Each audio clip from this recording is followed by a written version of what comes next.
നമ്മൾ ആഗ്രഹിച്ച എന്തെങ്കിലും നമുക്ക് ലഭിക്കുമ്പോൾ നമുക്ക് സന്തോഷമുണ്ടാവും. നമ്മൾ നന്ദി പറയും, നമ്മൾ അൽഹംദുലില്ലാ എന്നൊക്കെ പറയും. നമ്മൾ ആഗ്രഹിച്ച ഒരു വസ്ത്രം നമുക്ക് ലഭിക്കുമ്പോൾ, നമ്മൾ ആഗ്രഹിച്ച കുറച്ച് പൈസ നമുക്ക് ലഭിക്കുമ്പോൾ, നമ്മൾ ആഗ്രഹിച്ച ഒരു ജോലി ലഭിക്കുമ്പോൾ, നമ്മൾ ആഗ്രഹിച്ച എന്തും നമുക്ക് കിട്ടുമ്പോൾ, അല്ലെങ്കിൽ നമ്മെ ആരെങ്കിലുമൊക്കെ സഹായിക്കുമ്പോൾ നമുക്ക് സന്തോഷമുണ്ടാവും. നമ്മൾ നന്ദി പറയും, നമ്മൾ അൽഹംദുലില്ലാ എന്നൊക്കെ പറയും. എന്നാൽ നമ്മൾ ആഗ്രഹിച്ചത് ലഭിക്കാതിരിക്കുമ്പോഴോ, നമ്മളൊരു സഹായം അഭ്യർത്ഥിച്ചു, പക്ഷേ അദ്ദേഹത്തിന് അത് തരാൻ പറ്റാതിരിക്കുമ്പോൾ ആ സമയത്ത് നമുക്ക് സങ്കടം ഉണ്ടാവും, നമുക്ക് പ്രയാസം ഉണ്ടാവും, ചിലപ്പോൾ നമുക്ക് ദേഷ്യമൊക്കെ ഉണ്ടാവും. പക്ഷേ നാം ആഗ്രഹിച്ചത് ലഭിക്കാതിരിക്കുമ്പോഴും നമുക്ക് നന്ദി പറയാൻ കഴിയണം, അപ്പോഴും നമുക്ക് സന്തോഷിക്കാൻ കഴിയണം, അപ്പോഴും നമ്മൾ അൽഹംദുലില്ലാ എന്ന് പറയണം. എന്നാൽ അതിൻ്റെ റിസൾട്ട് വളരെ വലുതായിരിക്കും, നമ്മൾ പ്രതീക്ഷിക്കുന്നതിനേക്കാൾ വലുതായിരിക്കും. ഉദാഹരണമായിട്ട് ഒരു കുട്ടി തൻ്റെ പിതാവിനോട് വന്ന് പറയാണ്, എനിക്കൊരു സൈക്കിൾ വാങ്ങിച്ചു തരുമോ? അപ്പോൾ പിതാവ് പറയാണ്, ഇല്ല, സൈക്കിൾ ഞാൻ ഇപ്പോൾ വാങ്ങിച്ചു തരില്ല, ഞാൻ കുറച്ച് മുമ്പ് നിനക്ക് മൊബൈൽ വാങ്ങിച്ചു തന്നതല്ലേ.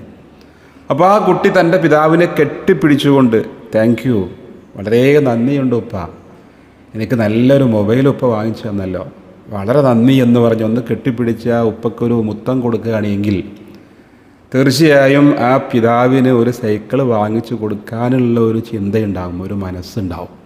അതിനെക്കുറിച്ച് ആ പിതാവ് ചിന്തിക്കും. കുറച്ച് കഴിയുമ്പോൾ കുട്ടിക്ക് സൈക്കിൾ കിട്ടുകയും ചെയ്യും, ഈ പിതാവ് വാങ്ങിച്ചു കൊടുക്കും.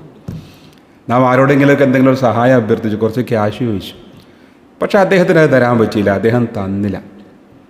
ആ സമയത്തും അദ്ദേഹത്തോട് പുഞ്ചിരിച്ചുകൊണ്ട്, താങ്ക് യു, താങ്കൾ എന്നെ ഒരുപാട് സഹായിച്ചിട്ടുണ്ട്, സാമ്പത്തികമായും മാനസികമായും പല രീതിയിൽ, അതിനൊക്കെ ഒരുപാട് നന്ദിയുണ്ട്, നിങ്ങളെ പ്രയാസങ്ങളൊക്കെ അള്ളാഹു മാറ്റിത്തരട്ടെ, നിങ്ങളുടെ ജീവിതത്തിൽ, ജോലിയിൽ, നിങ്ങളെ സന്താനം, കുടുംബം എല്ലാറ്റിലും അള്ളാഹു ബർക്കത്ത് ചെയ്യട്ടെ എന്ന് നല്ല രീതിയിൽ പറഞ്ഞുകൊണ്ട് അദ്ദേഹത്തോടൊരു നന്ദി പ്രകടിപ്പിച്ചാൽ, സന്തോഷം പ്രകടിപ്പിച്ചാൽ അദ്ദേഹത്തിന് നമ്മെ സഹായിക്കാനുള്ളൊരു മനസ്സുണ്ടാവും. ഒരുപക്ഷെ അദ്ദേഹത്തിൻ്റെ കയ്യിലില്ല എങ്കിലും വേറെ എവിടെന്നെങ്കിലുമൊക്കെ വാങ്ങിയിട്ട് അദ്ദേഹം നമുക്ക് നൽകും, നമ്മെ സഹായിക്കും. ഇനി ഒന്നുമില്ലെങ്കിൽ നമ്മളെക്കുറിച്ച് നല്ല വർത്തമാനം മറ്റുള്ളവരോട് പറയും. അപ്പോൾ അതുകൊണ്ട് നമുക്ക് കിട്ടുമ്പോൾ, നമുക്ക് ലഭിക്കുമ്പോൾ മാത്രമല്ല, നമുക്ക് ലഭിക്കാതിരിക്കുമ്പോഴും നന്ദി പറയാൻ നമുക്ക് കഴിയണം. ഇത് പ്രാക്ടീസ് ചെയ്യണം. അള്ളാഹു പറയുന്നത് ലഇൻ ശക്കർത്തും ലഅസീദന്നക്കും എന്നാണ്. നിങ്ങൾ നന്ദി കാണിക്കുന്നവരാണെങ്കിൽ നിങ്ങൾക്ക് ഞാൻ ഏറ്റി ഏറ്റി ഏറ്റി നൽകുമെന്നാണ്. അള്ളാഹു തൗഫീഖ് നൽകട്ടെ.